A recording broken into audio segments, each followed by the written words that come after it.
আগামী বছর নির্বাচিত সরকার দেখব বলে মন্তব্য করেছেন অন্তর্বর্তী সরকারের পরিকল্পনা ও শিক্ষা উপদেষ্টা ওয়াহিদ উদ্দিন মাহমুদ।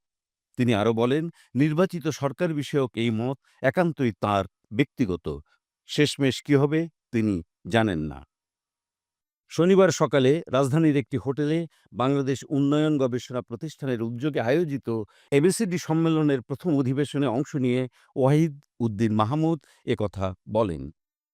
ওয়াহিদ উদ্দিন মাহমুদ আরও বলেন, গত সরকারের আমলে যেসব পরিকল্পনা নেওয়া হয়েছিল তার মধ্যে পদ্মা সেতুসহ বেশ কয়েকটি ভালো প্রকল্প আছে, কিন্তু ওইসব প্রকল্পের মধ্যে অনেকগুলি প্রেস্টিজ প্রকল্প বা সুখ্যাতি অর্জনের জন্য নেওয়া হয়েছিল।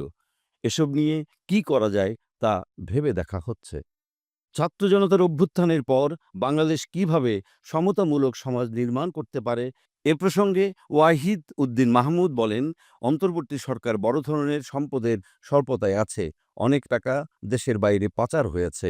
মানুষের টাকা ব্যাংকে আছে, কিন্তু ব্যাংকের টাকা বাইরে চলে গেছে। বেক্সিমকোর মতো বড় শিল্প প্রতিষ্ঠানের স্থিতিপত্রে অনেক টাকা থাকলেও বাস্তবে দেশের মধ্যে নেই। শ্রমিকদের মজুরি দিতে হয়, কিন্তু টাকা আসবে কোথা থেকে বলে মন্তব্য করেন তিনি। এই বাস্তবতায় সমতামূলক সমাজ নির্মাণ কঠিন। সম্পদ স্বল্পতার মধ্যে শিক্ষা, স্বাস্থ্য, মানব সম্পদ উন্নয়নে বিনিয়োগ বাড়ানো কঠিন বলে মন্তব্য করেন ওয়াহিদ উদ্দিন মাহমুদ। তিনি বলেন, এখন ডায়ালাইসিস মেশিন কেনা হবে নাকি জনস্বাস্থ্যে বিনিয়োগ করা হবে, এটা নৈতিক বিষয় হয়ে দাঁড়িয়েছে। তিনি মনে করেন, এই নৈতিক উভয় সংকটের জবাব অমর্ত্য সেন বা জন রলসের মতো অর্থনীতিবিদেরাও দিতে পারবেন না।